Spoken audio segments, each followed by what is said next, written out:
દિલીપભાઈ કેચાણીયા, પ્રમુખ શ્રી મોરબી જિલ્લા વકીલ મંડળ। આજરોજ અમારી વકીલ મંડળની ટીમ દ્વારા આખા સૌરાષ્ટ્રની અંદર આપણું મધ્યસ્થ કેન્દ્ર રાજકોટ છે, ત્યાં પહેલાં પણ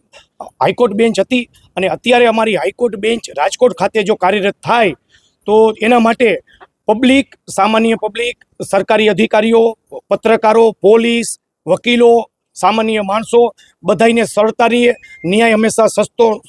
સરળ અને સસ્તો રહે એવી ન્યાયપાલિકાની એક માંગ હોય છે। એ પ્રમાણે આજરોજ અમે તમામ સૌરાષ્ટ્રના વકીલોએ કોર્ટ કાર્યવાહીથી આજ અલિપ્ત રહી અને રાજકોટ બેન્ચની માંગ સાથે અમે આજરોજ કલેક્ટર સાહેબને આવેદનપત્ર આપેલું છે અને બીજા રાજ્યોમાં જે હાઈકોર્ટ બેન્ચ આપવામાં આવેલી છે તેમ ગુજરાતમાં પણ અમને હાઈકોર્ટ બેન્ચની રાજકોટ બેન્ચમાં એક બેન્ચ આપો એવી અમારી પ્રબળ માંગણી છે, જેથી કરીને આખા સૌરાષ્ટ્રના માણસોને રોજ 300-400 કિલોમીટર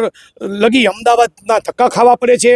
એટલે સસ્તો અને સરળ ન્યાયનો હેતુ જળવાતો નથી। તેના માટે અમારી